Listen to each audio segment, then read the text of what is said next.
Olá, bom dia para todos os nossos telespectadores do programa Na Prancheta. Sejam todos muito bem-vindos.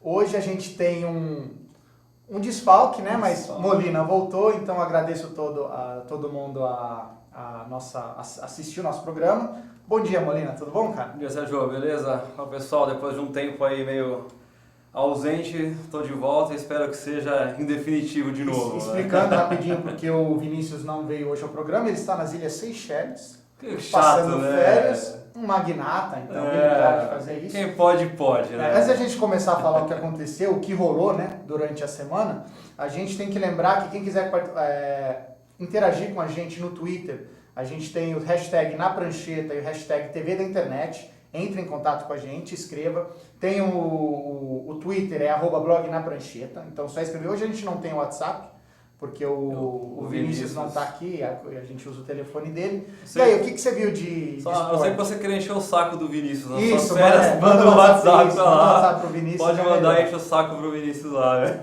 E aí, o que foi o final de semana pra você, Molina? Cara, final de semana a gente teve aí A gente vai falar mais pra frente aí do Rio, né, do Rio Open, né, que foi aqui um bom evento. Talvez o grande evento que mobilizou o Brasil aí nesse final de semana, já que os estaduais ainda deixam muito a desejar. Sem dúvida. Acho que talvez o Fla-Flu ainda talvez foi um joguinho foi melhor, o melhor dos jogos. Aliás, eu queria falar depois no segundo bloco, só que a gente vai entrar mais na parte do futebol. Tem um comentário do Muricy Ramalho que eu não concordo com ele. E aí a gente vai, quando a gente falar do futebol, a gente vai falar, eu vou fazer um comentário sobre isso. Falando da Rio Open, né, que terminou esse final de semana, a gente teve 3 jogos no domingo. A gente teve o primeiro, todos na quadra do Gustavo Kirten, que foi homenageado essa semana, é a quadra 1, a quadra principal. Importante isso, né, o Guga ser homenageado, né, porque o Brasil ele tem um péssimo hábito de não homenagear os seus grandes campeões, né, então fiquei feliz de ver a homenagem do Guga. Você assistiu a homenagem? Eu assisti. Eu assisti, achei muito engraçado ele falando, ô mãe, a mãe tá aqui, né, mãe viu e tal. Bem legal, ele lembrou de muito tenista antigo, que eu, pra ser honesto pra você, tirando a Maria Esther Bueno, que eu sei que jogou Wimbledon, foi campeã, tudo, gente que eu sequer lembrava que existia. Então, foi bem legal, merecido, não há dúvida nenhuma que foi merecido. A gente teve Francesca Schiavone derrotando a americana Shelby Rogers por 2-1 de virada. A Shelby venceu primeiro 6-2 e a Schiavone acabou fazendo 6-2, 6-2. Schiavone que já foi campeã de Grand Slam. Sim, tem mais experiência e acho que venceu. Não teve muita surpresa. A surpresa foi a Rogers ter ido às finais, eu acho. Ter chegado a esse ponto. Aí depois a gente teve o Pablo Cuevas e o Guido Peja, né? Na verdade, são 2 L's. Foi o Uruguai contra o argentino. Também foi 2-1, só que não foi de virada. Foi 6-4 pro Cuevas, 7-5 pro 7-6, né? Pro Peja e depois 6-4 de novo pro Cuevas. O interessante é que o Cuevas venceu o Rafael Nadal nas semifinais. Foi um jogo que que foi, né, o Tsonga e o Nadal que vieram para Rio Open acabaram não demonstrando um bom jogo. O Tsonga eliminado precocemente pelo brasileiro. 30º, não. Muito mais. Deve ser uns 300 do mundo lá. Isso. Foi um bom currículo pro brasileiro. Sim, claro. E a nota triste fica pelo fato do Bellucci ter perdido logo na estreia e ter sido vaiado pela grande maioria da torcida que esperava um resultado melhor. Eu entendo a torcida, mas em tênis vaiar não é algo interessante que se aconteça. E não é comum, né? É que é um pouco. A não ser que o cara seja muito odiado. E aí, ok, eu até entendo que isso aconteça. Mas realmente não é raro isso acontecer. Ainda é um pouco da cultura do brasileiro, né? De achar que pro tênis é igual você torce para futebol. Você torce para qualquer outro esporte como você torce para futebol, né? É uma pena, não defendendo o Bellucci, não. O Bellucci é um cara que deixa muito a desejar, né? Eu acho que até tecnicamente ele é bom, mas a cabeça dele... O Bellucci, mentalmente, ele é muito fraco. E no tênis, talvez, 30%, 40% do jogo é mental. Mental, exatamente. Então, se ele não consegue aliar isso com a técnica, o Bellucci é um cara que nunca vai dar certo. Infelizmente, né, pro tênis brasileiro. Ou ele aprende, né, a lidar com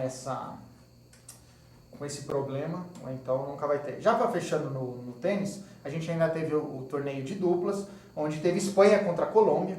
Então foi Busta e Marrero da Espanha, acabaram perdendo para o Farah e para o Cabal, 2-1. O primeiro set foi dificílimo, 7-6, né?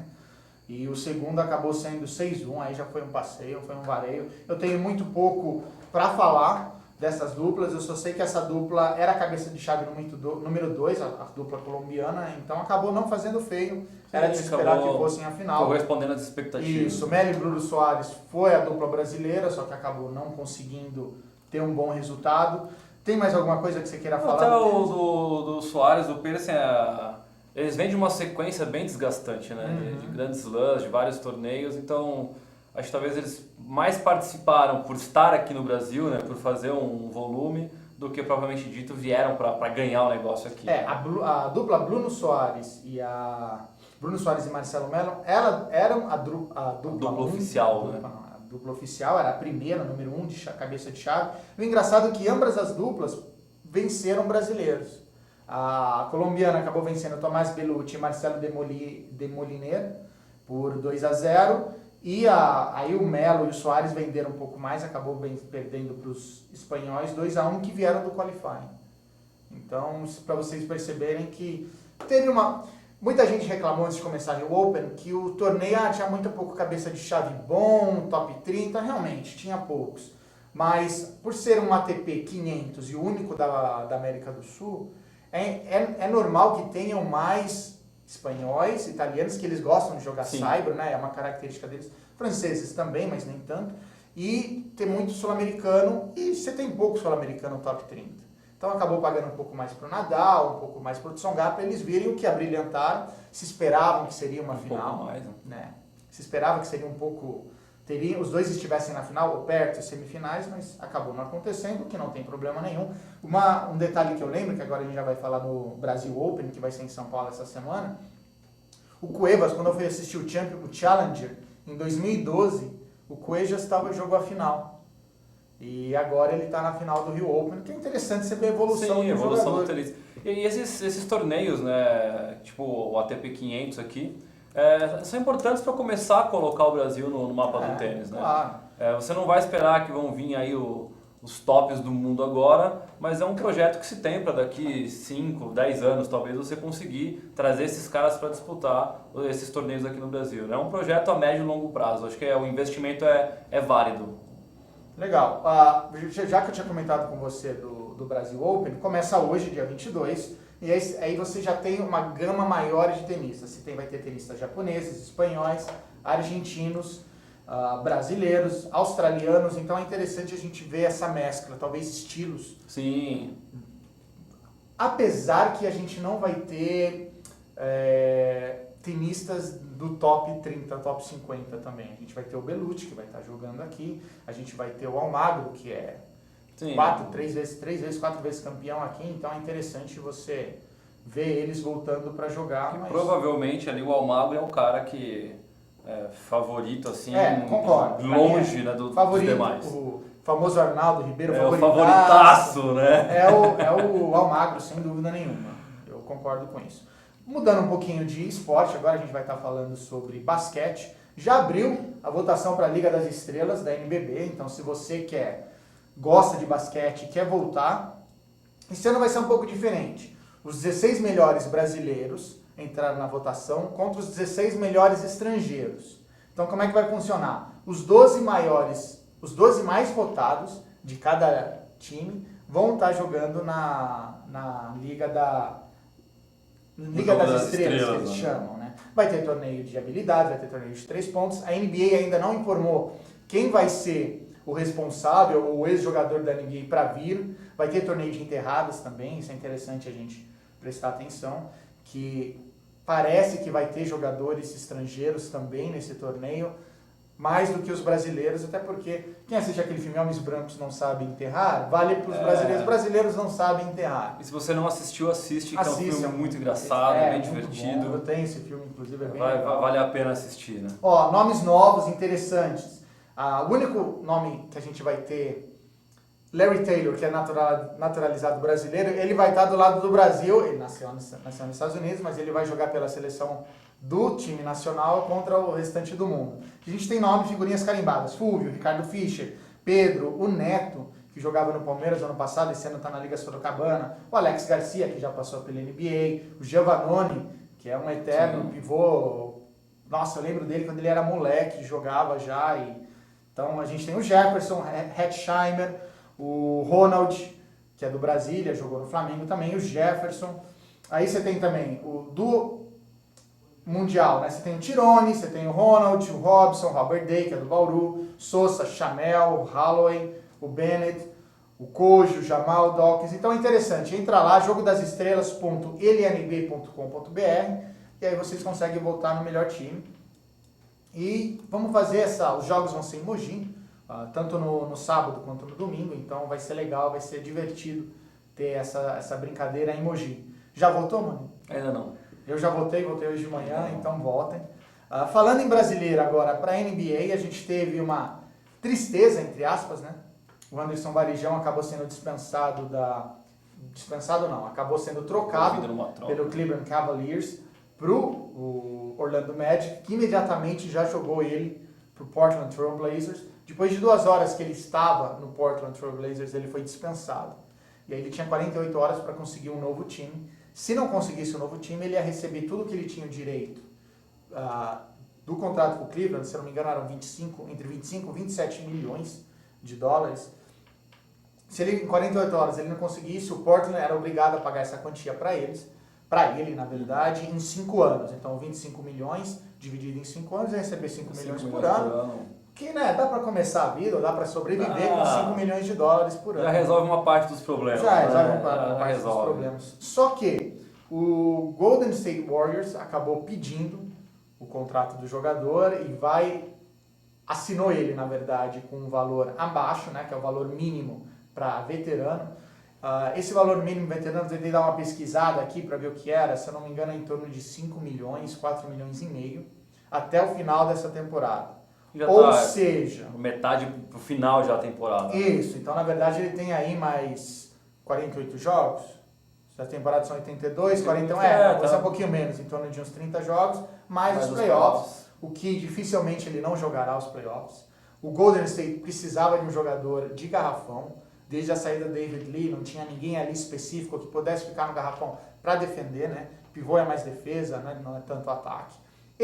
O Varejão vinha tido alguns problemas de contusão, joelho, quadril. Mas é uma pena, né? Porque o Varejão sempre esteve envolvido em algumas...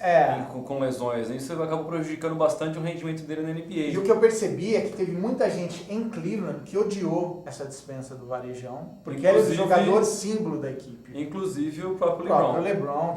Muito amigo dele, né? Veio a público e deu uma declaração que estava insatisfeito. Ficou triste pelo fato de o Varejão ter saído. Ele entende o motivo, realmente era um contrato... o Varejão era o mais antigo de Cleveland e era o que estava ganhando mais. Por incrível que pareça. O LeBron ganha muito de patrocinador, mas o salário do Varejão era o mais alto esse ano. Ele tinha mais um ano de contrato. E o Varejão, que inclusive até antes da temporada, né, mais ou menos já se encaminhava para esse fim de contrato. Né? Tinha uma certa... Não é nenhuma surpresa o Varejão estar saindo agora. Já era algo que já havia sido estudado. Ele não queria se desfazer dele, exatamente. Eu tinha esquecido desse detalhe. E foi pro Golden State, provavelmente vai estar no time, vai estar nas finais de conferência e existe uma grande chance de ele ser campeão da NBA, o que é irônico, porque ele ficou 10, 12 anos no Cleveland, nunca conseguiu ser campeão, mudou de time e agora vai jogar uma parte da temporada de um time que é um dos grandes nomes aí. Uma equipe que só perdeu 5 jogos a temporada toda. Vem demolindo recordes, né, em cima da NBA. Exatamente. Então acho que vai ser importante para os dois. Ele vai aprender talvez a agir como um time campeão e ao mesmo tempo o time precisa de alguém mais defensivo para não atrapalhar ou para não ter bolas de contra-ataque no basquete, né? E torcer para que ele não tenha nenhuma lesão, né? Exatamente. Porque tecnicamente ele é muito bom. Tanto que concordo. Eu acho que se ele conseguir ter uma sequência de jogos e não se lesionar até o final da temporada, é um ótimo reforço para os Warriors. Lembrando que os Warriors dispensaram Jason Thompson para poder ter o Anderson Varejão. Jason Thompson vinha de várias contusões, não vinha jogando, estava parado, estava naquela... Não é lenga-lenga, porque é difícil, 88 jogos da temporada, exige demais do jogador, né? Puxado. Eles jogam quase que dia sim, dia não, Isso, né? Então é um ritmo muito frenético de jogos também. Na verdade, funciona da seguinte forma, a NBA tem uma semana que eles jogam 3 jogos, às vezes 2 dias seguidos, mas eles jogam 3 jogos, aí depois nas outras 2 semanas eles jogam só 2 vezes por semana, aí depois uma semana com 3 jogos. Então é bem puxado. E o tipo de treinamento também é fortalecimento muscular, sempre chega uma hora que acredito que o músculo realmente não aguente. Então fica complicado. Você tem alguma informação que você queria passar? Que você não, da NBA só para continuar constando, né, a despedida do Kobe, né? É verdade. Que infelizmente, né, os Lakers não conseguem dar uma despedida digna, né? O último jogo dele contra os Bulls, perderam de novo, né? Os Lakers perderam novamente. Assim, acho que o Kobe está fazendo realmente sei lá, campeonato à parte. Um campeonato à parte, né? Um tour de despedida. Foi bem, inclusive, fez 22 pontos ontem, ele tinha voltado de contusão, acho que esse é o segundo jogo dele após a volta de contusão, foi muito bem. Então isso é legal, como o Sérgio disse, esse campeonato à parte aí, para ver o Kobe se despedindo das quadras. Eu acho que independente da situação dos Lakers... Mas você vê que diferença, né? Os times de basquete, beisebol, porque eu já lembro diretamente do Derek Jeter, ele foi ovacionado em todos os estádios que foi, recebeu placa, recebeu congratulações. E no Brasil, quão duro é você se aposentar. Aí eu lembro do Santos, do Giovanni, que voltou, queria jogar para terminar o último ano dele, foi esquecido. Inclusive era o Dorival na época. Exatamente, o Dorival. Deixou ele à parte. Aí você tem o Marcos, que só foi... Aliás, o Marcos é um caso também um pouco à parte, que vários outros torcedores gostam do Marcos pelo estilo dele, mas você tem o Rogério Ceni também, que não recebeu nada. Me fala um jogador, é que o Corinthians, a rotatividade é muito maior, o próprio você falou do São Paulo, né, meu? O Raí, cara, que é um dos maiores jogadores da história do São Paulo. Esquecido. Não teve um final digno. Acho que teve. falta isso pro futebol, na verdade. Tirando o Pelé, talvez, nenhum outro jogador teve um adeus digno. Do que eu me lembro, você teve um jogo de despedida do Romário, né, que foi, se não me engano, aqui no Pacaembu mesmo, da seleção brasileira. Então, foi no Pacaembu porque no Rio de Janeiro não queriam fazer nada. A própria CBF não queria fazer uma despedida. É uma pena. Mas aí também é por problemas políticos. É uma pena, que a politicagem sempre estragando as coisas por aqui. Mas é legal acompanhar até para ver esse respeito, né? Onde o Kobe vai, a galera bate palma, aplaude. O time adversário, quando ele faz uma jogada legal, os caras aplaudem, os caras vibram. O próprio Kobe, quando foi jogar contra o Celtics, lá em Boston, o pessoal vaiou ele o jogo todo, mas quando acabou o jogo, todo mundo levantou, bateu palma pra ele. E entende que existe rivalidade, mas o cara não é teu inimigo eterno. E uma coisa interessante falou do Celtic, né? No dia que o Mário estava aqui no nosso primeiro programa do ano, ele até falou que os caras eram um pedaço da quadra pra ele. Imagina. Então ele foi... É merecido. Pelo que ele fez, é totalmente merecido. Os jogos dos Lakers que foram transmitidos, acho que vale a pena assistir. Não pela fase dos Lakers, mas para poder ter essa última chance de ver o Kobe jogando e de ver o quão legal é a despedida desse cara na NBA. Né? Lembrando que a gente teve também uma notícia muito triste semana passada do Splitter, que teve um problema, uma lesão na cintura. E ele vai praticamente ficar fora das Olimpíadas. Não, tá fora, já fala, porque são 8 meses de recuperação. Chris Bosh teve o mesmo problema, ele ficou praticamente a temporada inteira sem poder jogar. Então melhoras pro Splitter. Ele era um dos que realmente vestiam a camisa. Aí vai minhas críticas ao Nenê, ao Leandrinho, que não são mais interessados no deles. O Splitter, se realmente vinha que ele se sacrificava para a seleção, vai ser uma perda muito grande. Com ele eu acreditava no bronze. Sem ele, eu acho que o bronze já fica mais complicado. Difícil. Muito mais difícil assim, mesmo. Com ele já era difícil, né? Agora sem... E é uma coisa assim, a gente pode até mais próximo das Olimpíadas, de repente fazer uma discussão mais aberta, né? Porque é interessante esses jogadores, né? Você citou o Nenê, o Leandrinho, esses caras, o que eles são na NBA e o que esses caras fazem na seleção brasileira. Concordo. São jogadores muito bons, mas que chegam na seleção brasileira e por questões contratuais com a NBA, os caras fazem um corpo mole e absurdo. Danado. Já para terminar da basquete e para a gente ir para o intervalo, Só as conferências aqui, que o Molina até comentou e acabei esquecendo de falar. Na Conferência Leste, a gente tem o Cleveland, na ordem de primeiro a oitavo. Cleveland, Toronto, Boston, Miami, Indiana, Atlanta, Charlotte e Chicago. Esses seriam os classificados para os playoffs. A surpresa é o Washington, que saiu, que depois da parada, né, que teve o Jogo das Estrelas, não conseguiu vencer mais. Venceu o Detroit também, acabou perdendo 5 seguidas e saiu desse grupo. Então, essas são as duas surpresas, eu acho que mais Washington do que o Detroit, no caso. E do lado oeste, você tem o Golden State, que foi o que eu comentei com você. O Golden State tem 49 vitórias e 5 derrotas, gente. Isso é impressionante, acreditem. Aí você tem, também na ordem, depois San Antonio, Oklahoma, Clippers, Los Angeles Clippers, Memphis, Dallas, Portland e Houston. Utah, que estava também entre os 8, acabou saindo, perdeu o último jogo, e aí por isso ele está com um aproveitamento um pouco menos. O Lakers tem 11 vitórias e 46 derrotas, que é horrível. Os piores times da temporada. Só não perde para o Philadelphia, que tem 8 vitórias e 47 derrotas. Então a gente vai para um rápido intervalo. Voltando, a gente já vai entrar no futebol, Copa América, tem um pouquinho de rugby também, e a gente vai falar dos estaduais. Até daqui a pouco.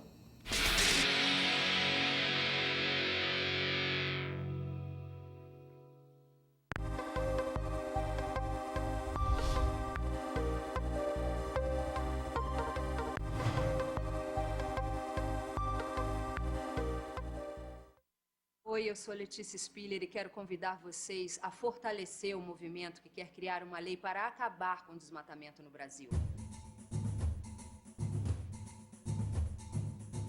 Nossas florestas não podem mais ser destruídas. São elas que garantem a nossa qualidade de vida.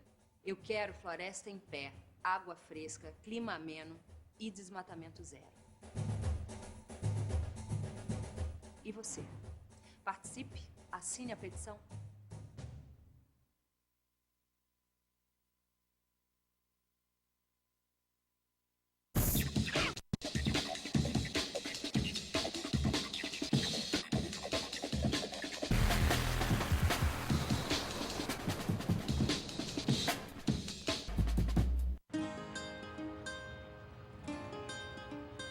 Todas as espécies da Mata Atlântica dependem da água para sobreviver. Infelizmente, nem todo rio está para peixe. A qualidade da maioria dos rios nunca foi tão ruim. Mas existe uma espécie que está nadando contra a corrente para mudar essa história. O nome da espécie é Rafael, popularmente conhecido como Rafa. O Rafa possui hábitos diurnos e gosta de andar em grupo. Ele contribui pela limpeza da água dos rios no estado do Rio de Janeiro, seu habitat natural. Eu sempre tive uma relação com a água muito grande. A água ela é muito importante. Eu observar a possibilidade de uma melhoria da qualidade de água do local onde eu vivo é uma oportunidade muito grande para mim de crescimento e de realização. O projeto Observando os Rios é um programa que ele busca voluntários para analisar um ponto de um determinado curso de água e, a partir daí, fomentar um banco de dados virtual de acesso ao público. Só de você fazer qualquer tipo de sensibilização com um indivíduo, você já deixou um legado. Aquela pessoa, ela é um potencial educador, a gente já ganhou com isso. O Rafa é uma espécie fundamental na proteção dos rios da Mata Atlântica. E você, está no mesmo barco? A sua espécie já está catalogada? Acesse gpsmataatlantica.org.br e conte o que você faz pela Mata Atlântica.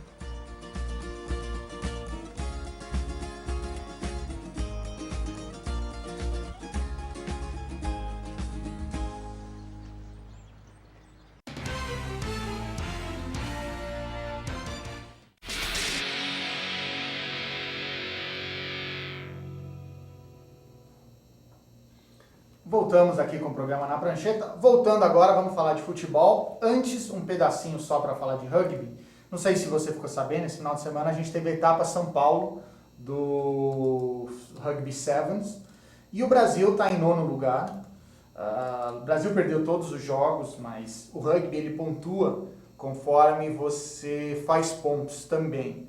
Então o Brasil acabou fazendo um jogo muito bom contra a Inglaterra, perdeu de 24-7, mas conseguiu fazer um try e o ponto extra. Da Nova Zelândia perdeu de 41-0, da França perdeu de 24-7, então o Brasil está crescendo. O Brasil na América do Sul é o melhor time do Sevens. Só que quando você pega potências, Austrália, Nova Zelândia, Inglaterra, Canadá, o Canadá é muito bom no rugby feminino, e aí acaba perdendo essa, né, acaba não tendo como competir, até porque o nosso investimento é um pouco... Zero. É zero. Então só para falar rapidinho, antes de entrar no futebol, a gente teve 2 etapas até então, a de Dubai, que foi mês passado, e agora a gente teve a de São Paulo, são 5 etapas no total. A Austrália venceu as 2, tem 40 pontos, então tá disparado na frente. E aí você tem Nova Zelândia com 28 pontos, Canadá com 28 e França com 26. Esses são os 4 primeiros. O Brasil, ele está em nono com 9 pontos. Então ele fez 6 pontos na etapa de São Paulo e 3 pontos na etapa de Dubai. Então, com sorte, você pode perceber que o Brasil é o único time da América do Sul nessa disputa.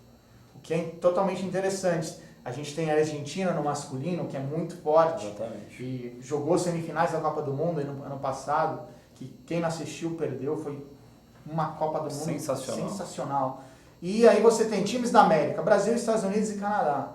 O Canadá, como já falei, é uma equipe muito forte no feminino. Estados Unidos está ali brigando também, fez 14 pontos no primeiro, na segunda etapa, mas na primeira etapa só fez 2 pontos. Então acabou tendo essa diferença. Então eu desejo boa sorte para as meninas, tem mais 3 etapas. Vai rolar também agora o Campeonato Sul-Americano, tá, da seleção masculina. O Brasil já definiu quem é o time, quem são selecionáveis, né, que aí são 15 jogadores. Quem quiser ver, os jogos vão passar todos no Watch ESPN. Então o Brasil ele vai estar pegando o Canadá, logo de cara, vai passar pelo Watch ESPN às 10 horas da noite, Canadá e Brasil. O árbitro principal vai ser uruguaio, e é um grupo só, com 6 times. Estados Unidos, Canadá, Uruguai, Chile e Brasil vão com seu time principal, a Argentina não vai, a Argentina vai com seu time B, o que é compreensível, já que a equipe principal está jogando Four Nations, que é a Austrália, Nova Zelândia e África do Sul. Eu concordo, eu acho que o torneio mais importante. Sem dúvida, sem dúvida. E esse torneio, na verdade, é o sul-americano. Os vencedores, o primeiro e o segundo, iriam para a Copa do Mundo. Então, boa sorte para a seleção brasileira. A gente vai estar acompanhando. Entra no nosso site, na nossa página no Facebook, facebook.com/blog na prancheta.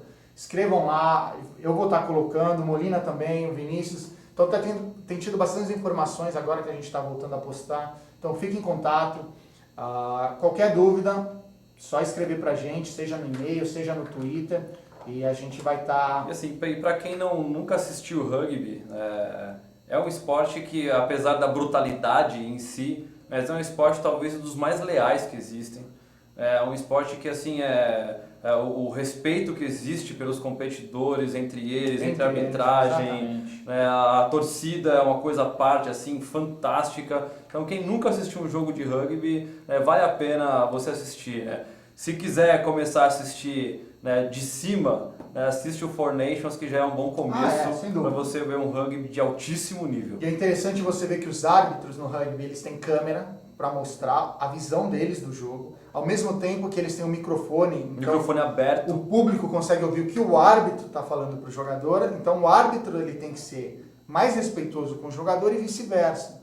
Então isso acaba abrilhantando o esporte. Exatamente. O mimimi acaba e passa a ter mais jogo, né? Ele se torna um jogo transparente, não só dentro ali do campo, entre os jogadores, como se tem uma transparência na questão de arbitragem. Então é um esporte que é pouco difundido aqui no Brasil, mas é um esporte assim que é talvez aí dos mais honestos que tem, dos mais legais de você conseguir acompanhar. Acho que vale a pena começar a ter um olhar diferenciado aí pro rugby. Sem dúvida. Agora indo pro futebol, né? Chegou o grande momento do futebol. Não sei se o James consegue colocar a tabela do sorteio da Copa América. A Copa América Centenária foi sorteado ontem à noite. A gente teve 4 representantes fazendo o sorteio. Foi o Valderrama, que representou a Colômbia, Jorge Campos, o grande, né? goleiro grande, entre aspas, né? Porque ele era pequenininho. Figuraça, Jorge Campos do México, o Kempis da Argentina e o Alex Lalas representando os Estados Unidos. Esses foram os 4 representantes, né? Então aí, a gente já tem o grupo aí. Os cabeças de chave, Estados Unidos, Brasil, México e Argentina. Então a gente tem o grupo A, Colômbia, Costa Rica, Estados Unidos e Paraguai. Os jogos, inclusive as localidades também já foram definidas. Já sabem qual vai ser, não sabem ainda onde cada seleção vai jogar, mas já sabem quais cidades que são para cada grupo. Aí você tem o grupo B, Brasil, Equador, Haiti e Peru. É um grupo mole pro fácil, Brasil, né? Tirando o Equador, o Equador que tem 4 vitórias em 4 jogos. Aí você tem o grupo C, Jamaica, México, Uruguai e Venezuela. Um grupo também relativamente tranquilo pro Uruguai. E talvez ali o México, depende da pra mim vai dar postura Uruguai do e México. Para mim vai dar Uruguai e México, só precisa definir, né, quem vai ser o A ou B, o primeiro ou o segundo. E aí o da Argentina, Bolívia, Chile e Panamá.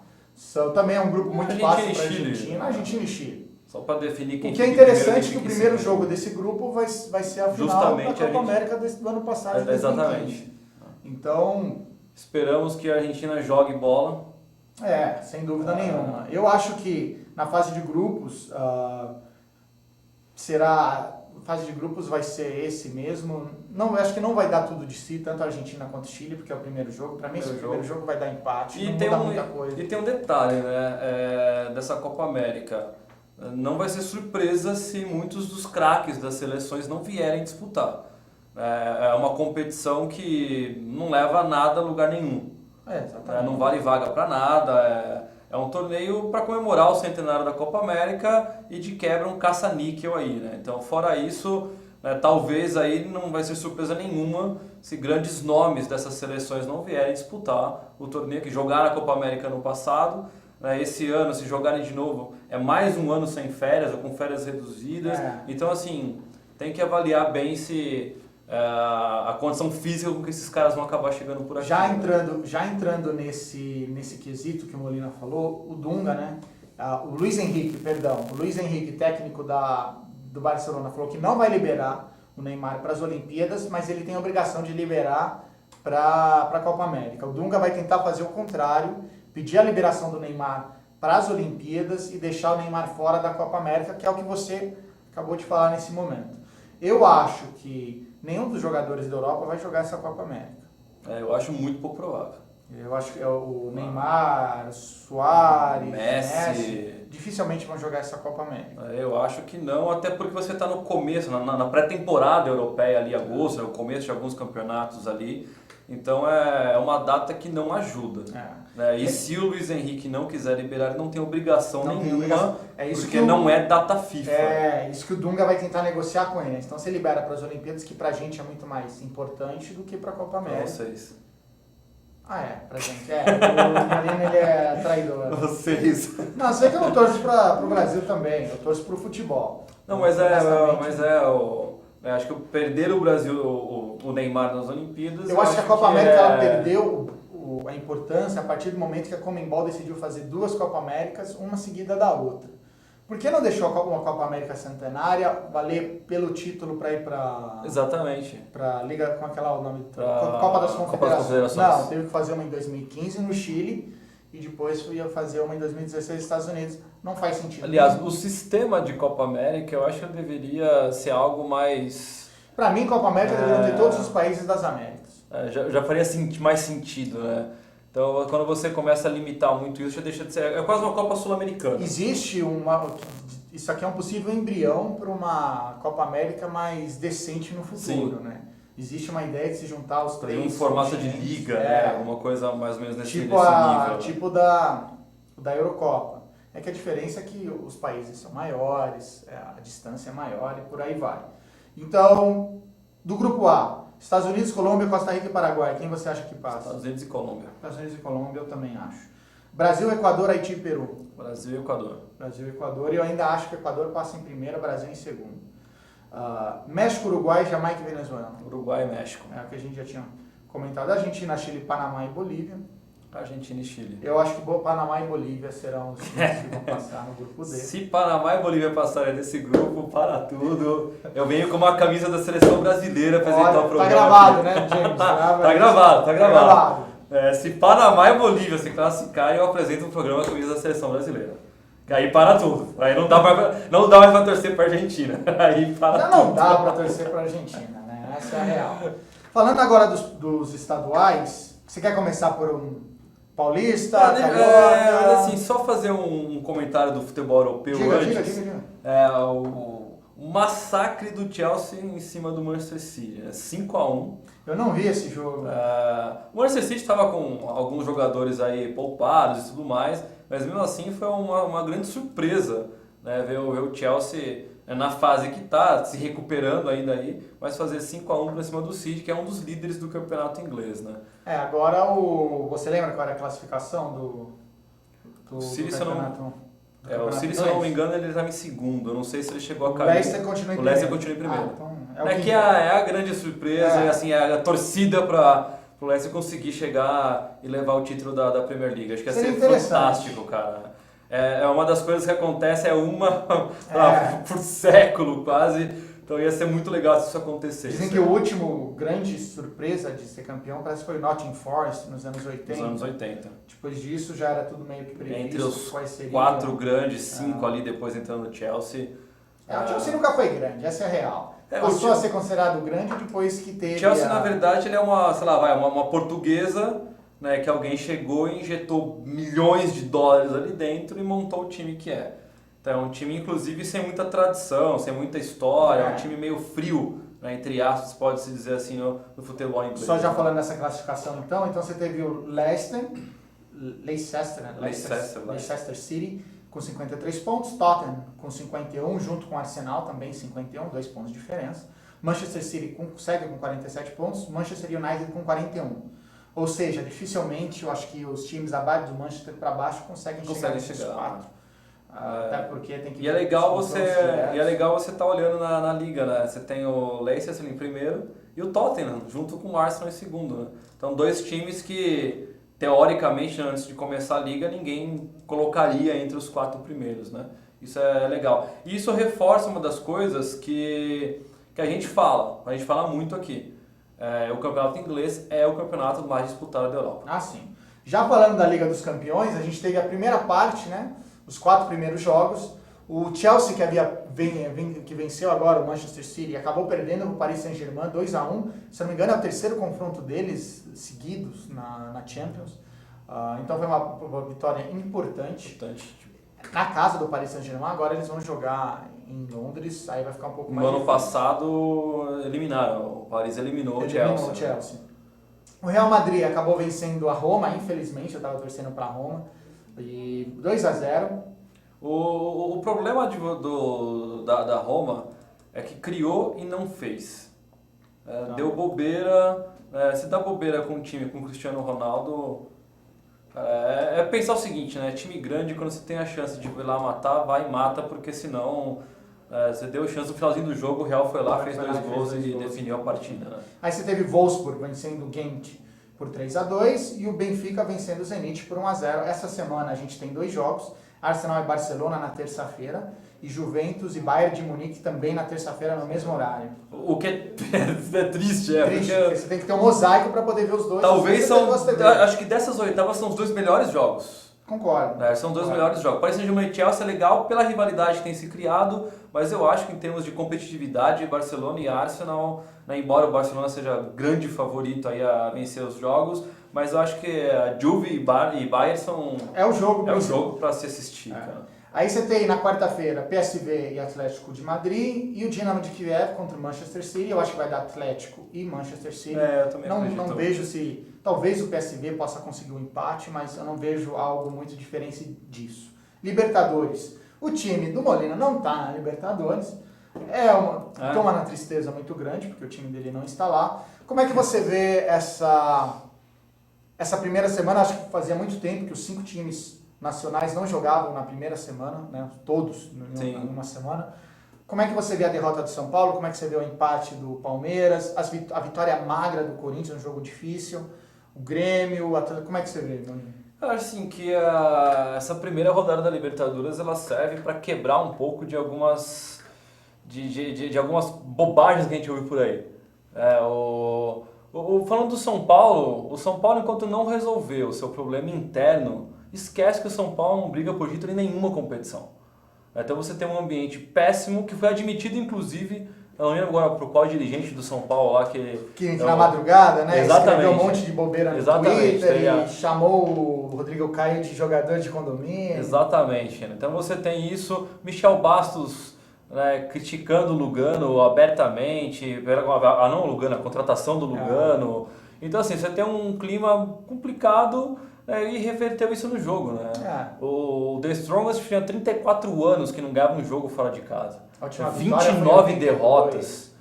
Com 29 derrotas, 3 empates. Os caras vieram aqui e venceram São Paulo. O que é ruim porque numa Libertadores, quando você perde um jogo em casa, isso te obriga a ganhar fora, o que é muito complicado, né? Não é tão fácil. Mais o Strongest na altitude e vencer o River em Monumental. Vai ser bem complicado. Eu acho que esse começo do São Paulo não é muito promissor. Lembrando, para quem não tem uma ideia de quão fácil é o Strongest, o Marcos, quando o Palmeiras jogou contra o The Strongest, o Marcos parou o jogo, estava no meio do jogo, ele estava tomando café. A gente está vendo aí alguns lances.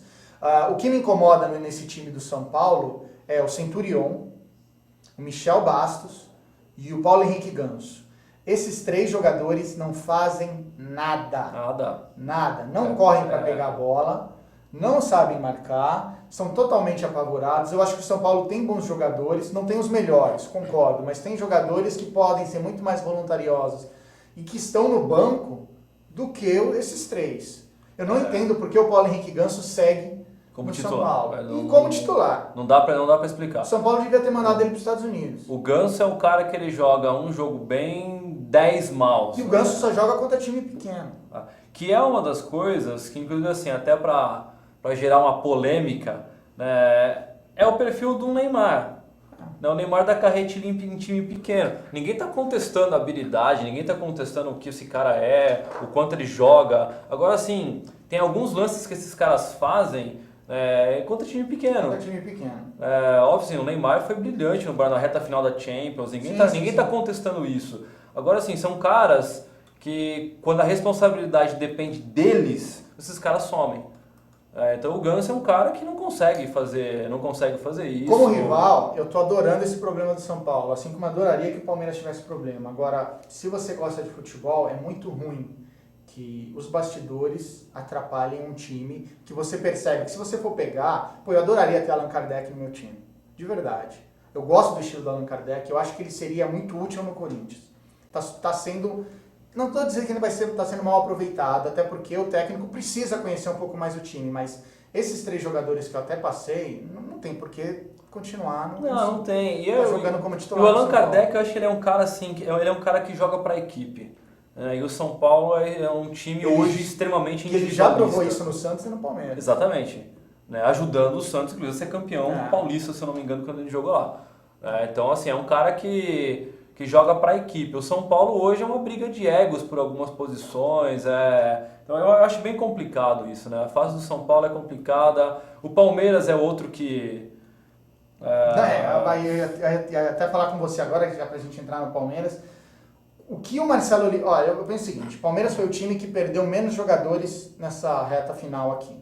Porque o Santos teve o Giovânio e o outro rapaz, Thiago... O Marquinhos Gabriel. Marquinhos Gabriel, que foram embora. Um era titular, o outro era o reserva direto.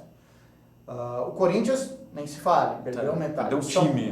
O São Paulo está nessa draga danada, problemas internos e falta de capacidade técnica. O Palmeiras praticamente não perdeu ninguém, contratou e não tem o meio-campo que consegue criar nada. O Palmeiras que teoricamente seria o time mais forte. Exatamente, porque você tem um técnico com mais tempo, você tem o time com mais tempo jogando entre eles. Gente, não... E eu acho que o Palmeiras assim, deve estar sobrando tanto dinheiro que os caras estão contratando, parece que assim, fecha o olho e vou contratar esse cara aqui. Assim, são contratações que você não tem, cara, um critério para contratar os caras. Você tem 50 atacantes no elenco, você tem... Assim, analisa. Eu assisti todos os jogos dos brasileiros essa semana. O pior foi o foi dos times que perderam, mas o Palmeiras não tem criatividade nenhuma. Ele coloca só volante, é Jean, Arouca, aí ele deixa o Gabriel atrás, que é o primeiro volante. Gente, nenhum desses três sabe criar. O Marcelo, eu que sou um analfabeto em tática, você percebe, nenhum dos três tem qualidade suficiente para ser um armador. Se você tem um armador e um ele volante... Ele joga o peso nas costas do Robinho, que assim, tem as suas limitações. Que é volante também. Não vai sair jogando. Não vai sair jogando. E aí o Cleiton Xavier, que foi contratado ano passado, só jogou 6 jogos até agora. O cara vive no departamento médico. Então, sei lá, e querem contratar, tá atrás de outros jogadores para contratar. Ou você contrata com qualidade, ou você não contrata. Para pegar baciada... É só olhar das trocentas contratações que o Palmeiras fez no ano passado, dispensou 10, 12 jogadores. O Palmeiras ainda tem 40 jogadores. Fora os jogadores que estão em outros times que eles estão pagando. Para quem gosta, no começo do ano os caras falaram que queriam reduzir para 30, entre 32 e 35. Os caras têm que dispensar pelo menos mais 5 jogadores. Mais 8, né? Se for 32, mais 8 jogadores e querem contratar. Então eu acho assim que o Palmeiras tá perdido, né? Tá perdido dentro de si mesmo. Só que eu concordo com uma coisa que o Marcelo falou. Nós ganhamos um ponto fora. Realmente. Importante. Libertadores é isso. Importante. Ganhar em casa, como você falou, importante. e ganhar um ponto fora. Porque com 9 pontos mais 3, você tem 12 e você tá dentro. Provavelmente em primeiro. Provavelmente em primeiro. Exatamente. Então, assim, é aguardar o que o Palmeiras vai ter para mostrar nos próximos jogos, né? No Campeonato Paulista, tem o Palmeiras... depois a gente fala do clássico no final de semana, mas o Palmeiras não consegue... Nem no Paulista ele consegue criar um time que você olha assim e fala, putz, esse é o time que vai brigar por um título, né? E sem contar algumas coisas que o Marcelo Oliveira faz, queimar jogador ali em público. Eu particularmente não gosto muito disso, né? Eu acho isso pequeno, mas enfim. Do Corinthians eu acho que assim... O Corinthians não tem muito o que falar. Cara, acho que o Corinthians está fazendo o que dá para fazer. O arroz e feijão, 1-0. Não jogou bem, mas ganhou. E ganhou fora de casa. Eu acho isso extremamente importante, né? E vai mostrando o seguinte, né? Mesmo com o empate no fim de semana com a Ferroviária, muita gente falou, duvidando do Tite. O cara é bom. Fazendo, tirando leite de O cara é bom. Não dá para contestar. Um cara que teve o time desmantelado no começo do ano. Jogamos sem 2 titulares ontem. Tá fazendo esse time produzir o que dá e isso tem sido suficiente para vencer os seus adversários. Assim, olha, méritos totais pro Tite nisso daí, cara. Concordo. Falando ainda dos outros 2 times, né, o Atlético Mineiro e o Grêmio, rapidinho, o Grêmio tem um problema muito, muito grave na jogada aérea. Foi dessa forma que o Tolica venceu o jogo. Então, o problema é a zaga em jogada aérea. Basicamente é isso. O Grêmio tem um bom time, está tocando bem a bola, só precisa acertar essa falha. Já o Atlético Mineiro jogou muito bem o primeiro tempo. A gente está vendo aí imagens do jogo Corinthians e Ferroviária. Já o Atlético Mineiro jogou bem no primeiro tempo e não jogou bem no segundo tempo, mas conseguiu segurar a vitória. E assim, no jogo de ontem da Ferroviária e do Corinthians... Só para fechar do Atlético, o Atlético assim tá botando uma esperança enorme no Robinho. Eu não sei até que ponto você pode apostar tanto assim no Robinho. Talvez para campeonatos internos, sim, porque o nível do futebol brasileiro é o que é. Né? Agora, para uma Libertadores, eu acho que conta como experiência, mas não sei se é o cara que vai conduzir o Atlético como os caras estão esperando que seja. Falando do Campeonato Paulista, já para a gente matar, a gente tem 2 clubes do interior que são primeiros dos seus grupos. A gente tem o grupo A, Santos e São Bento, que tem o mesmo número de pontos, mas em relação a saldo de gols, São Bento tem um a mais. Então não é nada bicho de 7 cabeças. E aí você tem a Ferroviária, que tem um jogo a mais que o São Paulo, que está em primeiro, e o Audax está em segundo com 9 pontos. Então aí o São Paulo vai jogar mais esse jogo, aí provavelmente pode chegar a 10. Corinthians está com 7, né? Corinthians está com 13 pontos, 4 vitórias e uma derrota, e você tem o Água Santa. Está no outro grupo. Que é o grupo D. O Água Santa que tem 10 pontos e está em segundo, que é uma surpresa, né? Uma surpresa boa. É legal ver ainda o São Bernardo indo bem. Então você tá, talvez, né? Não sei se pelo desinteresse do estadual, priorizando a questão da Libertadores, mas é legal você ver um Campeonato Paulista com essa cara, de alguns times surpresa aparecendo ali. A gente até semana passada, eu e o Vinícius comentamos que que o tipo do torneio não é o ideal, né? Essas coisas malucas, mas cai em 6 esse ano, né? Vão cair 6 Já dá uma enxugada melhor para a semana que vem. Melhor, mas você percebe que times como Água Santa, o São Bento, o Linense, tá brigando, tá ali, tá legal. Do ano, tem terceiro um ponto atrás ali em terceiro lugar. O pior grupo para mim é o grupo B, que é o grupo do Palmeiras, né? Então você tem aí o Palmeiras e São Bernardo com 6 pontos, cada um tem uma vitória apenas, 3 empates. Então eu acho que os times que tem mais Palmeiras, perigo, inclusive, com esse empate no Santos, se eu não me engano, chegou a 5 jogos seguidos sem vencer. Sem vencer. E uma coisa, já falando já do clássico, um número triste é que cada time chutou 9 vezes ao gol. O Palmeiras acertou uma vez a bola ao gol e o Santos acertou 3. Então a qualidade técnica foi muito baixa. Não tem como você... O segundo tempo choveu muito, né? Agora também não justifica... O segundo tempo só deu o Santos também. Acho que se tivesse ter um vencedor ali, deveria ser o Santos. Acho Sim, que criou mais volume. Só o Marcelo Oliveira acreditava que o Palmeiras merecia sair com uma vitória. Então, você percebe o tipo de... Mas foi um jogo muito fraco. Foi. Aliás, assim, eu acho que pra gente se empolgar com algum jogo de nível aqui nos estaduais, espera para as fases finais, porque até lá o pessoal vai levando como dá, né? Eu acho que em modelo de campeonato, eu sempre digo assim que há vários anos, para mim o melhor modelo de campeonato estadual que nós temos é o Carioca. Eu acho que são jogos, os times jogam pouco e você vai e decide logo, acho que não tem muita frescura. Eu gosto do modelo do Carioca. Apesar que o Carioca desse ano está muito ruim. Então é muito difícil. O Campeonato Paulista são 15 rodadas. Lembrando que o Corinthians, que tem no seu grupo Água Santa, Mojimirim, Red Bull e Rio Claro, não joga contra eles, joga contra todos os outros grupos. Que é um absurdo. Coisas de Federação Paulista. A gente já está na nossa 5ª rodada, tem mais 10 rodadas, então muita coisa ainda vai acontecer, muito sofrimento vai rolar. E sofrimento de jogos, para assistir os jogos. Qualidade técnica baixíssima. Péssimo. Baixíssima. Para terminar, você quer deixar tem alguma coisa que a gente esqueceu de falar, que você queria deixar? Não, acho que só ficar ligado aí na Champions essa semana, que os jogos são muito bons, vale a pena assistir.